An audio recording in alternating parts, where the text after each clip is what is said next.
जय हिंद हमारे प्यारे छोटे भाइयों और बहनों, आप सभी भावी अध्यापकों का डीएलएड के नंबर 1 यूट्यूब चैनल एजुकेशन 24/7 में आप सभी का स्वागत है। दोस्तों, मैं इस वीडियो में आप सभी को बहुत बड़ी खबर इस वीडियो में आप लोग को बताने वाला हूं कि UP DElEd semester promote 19 batch के सभी हमारे प्यारे भाई बहन औसत अंक कैसे निकाल सकते हैं और औसत अंक क्या होता है, जिसको लेकर के बहुत ज़्यादा क्वेश्चन बना हुआ है। आप सभी से मैंने एक वीडियो अपलोड किया था और उसमें बोला था अगर आपको औसत अंक के बारे में वीडियो चाहिए, जानना होगा तो आप नीचे कमेंट करके जरूर बताइएगा। तो आप सभी ने मुझे फ़ोन करके भी, आप लोगों ने कमेंट भी किया था, उसके बाद से मुझे मैसेज फ़ोन करके भी आप लगातार पूछ रहे थे सर औसत अंक के बारे में आप वीडियोज बना दीजिए। तो यहाँ पर मैं औसत अंक के बारे में आप लोग को पूरी डिटेल एकदम बताने वाला हूँ, एकदम 100% सही और सटीक तरीके से। और यहाँ पर दिखाने वाला हूँ कैसे औसत अंक के जरिए फेल प्रशिक्षु भी, जिनका बैक लगा है 1 या 2 सब्जेक्ट में, वे फेल प्रशिक्षु भी कैसे यहां पे पास हो जा रहे हैं औसत अंक के जरिए, उसी के बारे में यहां पे आप लोगों के सेकंड सेमेस्टर के यहां के मार्कशीट को ही लेकर के नंबरों को ऐड करके मैं यहां पे दिखाने वाला हूं। तो सभी हमारे प्यारे भाई बहन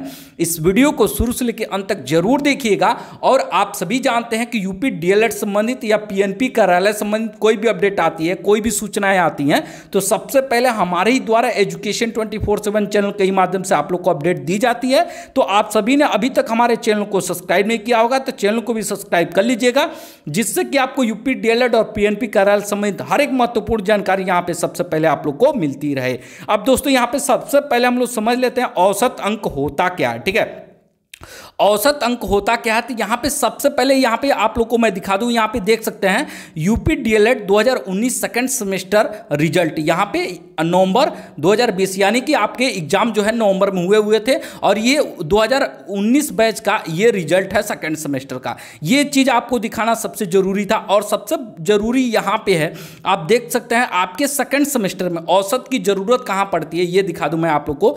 यहाँ पे आपके सेकंड सेमेस्टर में यहाँ पे 7 सब्जेक्ट थे। ठीक है, यहाँ पे देख सकते हैं 1 2 3 4 5 6 और 7 अंग्रेजी तक। ठीक है, और यही जो है दोस्तों जाके, ठीक है, यही जो है जाके अगर फर्स्ट सेमेस्टर की बात की जाए तो वहाँ पे 8 सब्जेक्ट हो जाते हैं और सेकंड सेमेस्टर में आपके 7 ही सब्जेक्ट होते हैं। तो यहाँ पे दोस्तों कहा गया था पीएनपी की तरफ से कि आपको जो सेकंड सेमेस्टर में नंबर मिलेंगे वही नंबर सेम टू सेम आपके फर्स्ट सेमेस्टर में मिलेंगे। मगर यहाँ पे सबसे बड़ी दिक्कत ये हो रही है कि सेकंड सेमेस्टर में आपके 7 सब्जेक्ट हैं और फर्स्ट सेमेस्टर में 8 है। तो जो 8वां सब्जेक्ट है, ठीक है, 8वां जो सब्जेक्ट है उसमें आपको किसके आधार पे नंबर दिया जाएगा। सबसे बड़ी बात यह है कि जो 8वां सब्जेक्ट आपका था उस पे आपको किस आधार पे नंबर दिया जाएगा, जो कंप्यूटर का पेपर हुआ था। ठीक, तो अब यहाँ पे उसके बारे में यहाँ पे डिटेल में आप लोग को बता दूं। सबसे पहले यहाँ पे औसत अंक निकालते कैसे हैं, तो आप लोगों को ये समझिएगा कि ये जीओ पूर्णांक है, ये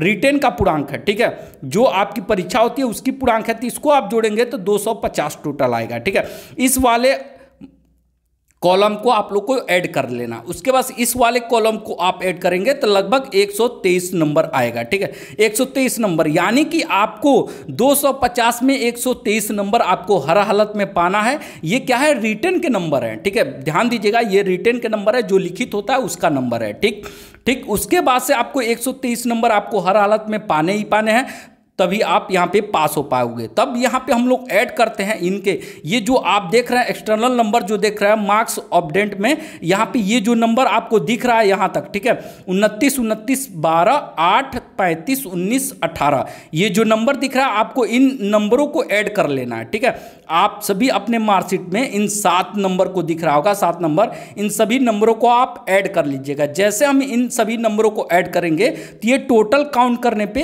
150 नंबर आएंगे। ठीक है, 150 नंबर आएंगे। तो सबसे पहले देखिए, आपने 150 नंबर पाया है, कितने में पाया है, 250 में आपने कितना पाया, 150 नंबर। तो आपका रिटेन में परसेंटेज कितना बनना है, तो उसके लिए आपको, आप सभी जानते हैं कि आप जब भी छोटे विद्यालय में पढ़ते होंगे, आपको किसी चीज़ में आपको नंबर दिया जाता होगा तो आप देखते होंगे कि ऐसे नंबर दिया जाता होगा, ठीक है।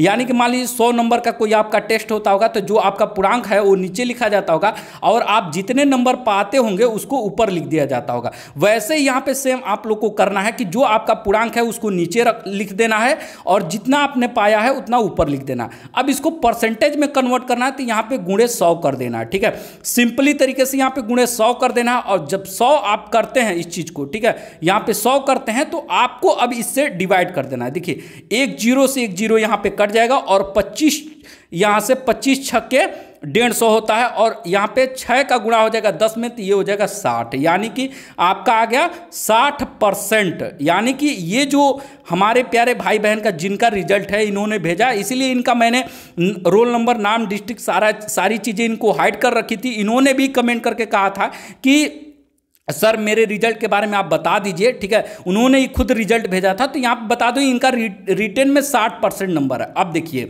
अब सबसे बड़ी बात यह है कि अब जो है आपका जो फर्स्ट सेमेस्टर का रिजल्ट आएगा, फर्स्ट सेमेस्टर का रिजल्ट आएगा आपके प्रत्येक सब्जेक्ट में, जो आपके रिटेन में जो नंबर होंगे आपके प्रत्येक सब्जेक्ट में आपके सारे के सारे में 60% नंबर होंगे। अब रही बात, अब कहेंगे कि 60% यानी कि कितना, 50 में आपके 30 नंबर, ठीक है, 50 में आपके 30 नंबर होंगे और जो 25 नंबर का क्वेश्चन 25 नंबर का होगा। जैसे यहाँ पे आप देखेंगे ये जो 50 नंबर का पेपर है इसमें आप लोगों को 30 नंबर मिलेगा और इसमें भी आपको 30 नंबर मिलेगा और जो ये 25 वाले नंबर दिख रहे हैं, जो 25 वाले दिख रहे हैं उसमें आपको 15 नंबर दिए जाएंगे प्रत्येक, 1 2 3 4 5 6 7 8, यानी कि 8 सब्जेक्ट फर्स्ट सेमेस्टर में है, 8 में आपके इसी हिसाब से हर सब्जेक्ट में आपके 60% नंबर दिए जाएंगे।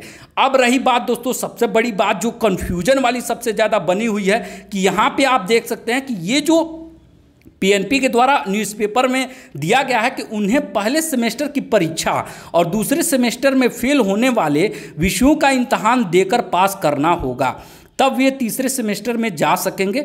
कुछ ऐसे भी प्रशिक्षु हैं जो दूसरे सेमेस्टर में फेल हैं लेकिन औसत अंक पाकर पहले सेमेस्टर में उत्तीर्ण हो रहे हैं, ठीक है। उन्हें केवल दूसरे सेमेस्टर में फेल विषय की ही परीक्षा पास करनी होगी। ये चीज़, ये जो सारी चीज़ें ये लिखी गई हैं, इसका मतलब दोस्तों यहाँ पे साफ साफ ये जाहिर होता है कि यहाँ पे यानी कि जो इनके द्वारा कहा गया है कि यहाँ पे जो बच्चा, ठीक है, जिस बच्चे का औसत अंक निकाला, जैसे मान लीजिए हम इन्हीं का मान लेते हैं, इनका औसत अंक निकाला गया तो 60% आ रहा है, यानी कि प्रत्येक सब्जेक्ट में इनका औसत अंक 60% आया। रिटेन में ध्यान दीजिएगा, रिटेन की मैं बात कर रहा हूँ, जो प्रैक्टिकल का नंबर होता है और जो आपका कॉलेज के नंबर होता है उसको हम लोग को ऐड नहीं करना है अभी, उसको तो बाद में हम लोग ऐड कर लेंगे। जो रिटेन का नंबर होता है उसको हम लोग लेकर चलेंगे, ठीक है। इस चीज़ को आप लोग को भली भांति समझ लेना है। सबसे पहले जो रिटेन का नंबर होता है उसी को हम लोग लेकर चलेंगे, ठीक। तो प्रत्येक सब्जेक्ट में यहाँ पे 60% नंबर पा रहे हैं, मगर यहाँ पे जिस भी प्रशिक्षु का मैंने बताया उनका एक सब्जेक्ट में बैक लगा हुआ है। यहाँ पे देख सकते हैं इनका मैथ में बैक लगा हुआ 8 नंबर है, जबकि यहाँ पे 12 नंबर कम से कम होना चाहिए। तो इस कंडीशन में दोस्तों इनका तो 60% आ रहा है। तो उस हिसाब से, जिस हिसाब से पेपर में कटिंग में लिखा हुआ है उस हिसाब से दोस्तों, अगर वैसे सेम टू सेम जिस हिसाब से लिखा गया है, अगर उसी तरह का प्रस्ताव पीएनपी सचिव द्वारा शासन को भेजा गया है तो आप ये समझिएगा कि जिनका इस तरह का बैक है 8 नंबर से, जिनका 4 नंबर से बैक है, यहाँ पे 8 नंबर है पाए हैं, 4 नंबर से बैक है, वे पूरी तरीके से, और जिनका ये मार्कशीट है वे आराम से पास हो जाएंगे। और सबसे बड़ी बात दोस्तों आप लोग को बता दूं, सबसे मेरी जो मोस्ट इंपॉर्टेंट चीज़ है, मेरी बात को ध्यान देने वाली, जो यहाँ पे पेपर कटिंग में जो चीज़ कही गई है, यहाँ पे इस लाइन में जो चीज़ कही गई है, अगर ये पूरी तरीके से 100% सही होती है, अगर इसी हिसाब से पीएनपी सचिव जो द्वारा प्रस्ताव शासन को भेजा गया है अगर उसकी मंजूरी मिल जाती है तो ये समझ लीजिएगा कि 99.99% ऐसे हमारे प्यारे भाई बहन हैं सब प्रमोट हो जाएंगे। सिर्फ उनको सेकंड सेमेस्टर में जिस सब्जेक्ट में बैक लगा होगा उसी सब्जेक्ट में उनको पेपर देना पड़ेगा, क्योंकि बहुत कम ही ऐसे बच्चे होंगे जिनका इस तरह की चीज़ें होंगी, ये बहुत कम नंबरों से पास हुए होंगे, ठीक है। यानी कि आप ये समझिएगा बहुत ही कम ऐसे बच्चे होंगे जैसे यहाँ पे परसेंटेज निकालने के बाद से कम 50% से कम नंबर पाए होंगे रिटेन में। ऐसे बहुत कम बच्चे होंगे, नाम मात्र के, कहीं हजारन में एक बच्चा मिल गया तो मिल गया, अलग बात है। इसीलिए मैं कह रहा हूँ 99.99% ऐसे छात्र हैं जो प्रमोट हो जाएंगे। मगर दोस्तों ये पीएनपी है, बात को समझिएगा, ये पीएनपी है और ये न्यूज़पेपर वाले हैं। न्यूज़पेपर वालों से कहा कुछ और जाता है और न्यूज़पेपर वाले छाप कुछ और देते हैं, क्योंकि वही नई न्यूज़पेपर, बहुत सारे न्यूज़पेपर में अलग अलग चीज़ें दी गई हैं कि जो जिनका सेकंड सेमेस्टर में बैक लगा है उनको फर्स्ट सेमेस्टर का सारा पेपर देना पड़ेगा, ये भी चीज़ें कही गई हैं। और पीएनपी सचिव जी के द्वारा पहले ये भी कहा गया था कि जिनका फर्स्ट सेमेस्टर में बैक लगा है उनको जिनका सेकंड सेमेस्टर में बैक लगा है उनका फर्स्ट सेमेस्टर का पूरा पेपर देना पड़ेगा। मगर यहाँ पे दोस्तों अब ये बात पीएनपी सचिव जी द्वारा पेपर में पब्लिश की गई है कि जिनका सेकंड सेमेस्टर में अगर किसी भी सब्जेक्ट में बैक लगा है मगर औसत अंक देने के बाद से अगर वह पास हो जाता है तो उसको प्रमोट कर दिया जाएगा। अगर ऐसा होता है दोस्तों तो बहुत ही बड़ी खुशखबरी की बात है। आप सभी में ये मान के चलिए कि 99% ऐसे हमारे प्यारे भाई बहन होंगे, आप सभी लोग जो प्रमोट हो जाएंगे आसानी से फर्स्ट सेमेस्टर में। सिर्फ आपका सेकंड सेमेस्टर में जिस सब्जेक्ट में बैक होगा उसी सब्जेक्ट का आपको एग्जाम देना पड़ेगा। अगर अभी ये जो चीज़ें मैं आप लोग को बता रहा हूँ ये अभी कन्फ्यूजन का मामला है, ठीक है। अभी ये कन्फ्यूजन का ये स्थिति बनी हुई है। पीएनपी सचिव जी से आज मेरी बातचीत हुई थी दोपहर में, तो उन्होंने कहा था देखिए मैंने प्रस्ताव भेजा है, जब तक प्रस्ताव वहाँ से स्वीकार नहीं हो जाता है, वहाँ शासन के द्वारा उस प्रस्ताव को मंजूरी नहीं मिल जाती है, तब तक मैं इसके बारे में कुछ नहीं कह सकता हूं। तो आप सभी से मेरा निवेदन यह है कि अभी आप लोगों को ज़्यादा खुश होने की ज़रूरत नहीं है। अभी प्रस्ताव गया हुआ है, अगर इस तरह की चीज़ें होती हैं तो ये समझिएगा कि आप भी प्रमोट हो जाओगे। जिनका 1 या 2 सब्जेक्ट में बैक लगा हुआ है वो भी कम नंबरों से, मेरी बात ध्यान से समझिएगा, कम नंबरों से, यानी कि 4-5 नंबर से बैक लगा है तो कोई दिक्कत नहीं है, आप आराम से 6 नंबर भी है, 7 नंबर भी है तो भी आप आराम से प्रमोट हो सकते हो। बस अंतर आप ये समझ लेना, अगर आपका किसी सब्जेक्ट में, जैसे मान लीजिए यहाँ पे अगर आप यहाँ पे गणित में अगर 1 नंबर भी आप पाते हो, अगर गणित में 1 नंबर पाते हो जो 50 नंबर वाला है और उसमें आप 41 नंबर, 45 नंबर या 40 नंबर भी पाते हो तो इस कंडीशन में आप आराम से प्रमोट हो सकते हो। ये भी कंडीशन बनेगा, बस इतना समझ लीजिएगा। जो मैंने आप लोग को औसत निकालने का तरीका बताया था, इसका जो नंबर का औसत होगा 50% से आपका ज़्यादा आना चाहिए हर हालत में, तभी आप प्रमोट हो सकोगे, ठीक है। बाकी अगर पीएनपी की तरफ से जो प्रस्ताव भेजा जाता है अगर उसकी मंजूरी मिल जाती है, मैं भी ईश्वर से यही कामना करूंगा, यही प्रार्थना करता हूं कि जो प्रस्ताव भेजा गया है उसकी मंजूरी मिल जाए, जिससे कि हमारे सभी प्यारे भाई बहन जो 19 बैच में जिनका बैक लगा है किसी न किसी सब्जेक्ट में, उनको फर्स्ट सेमेस्टर का पेपर देना न पड़े, वे भी हमारे प्यारे भाई बहन आराम से प्रमोट हो जाए।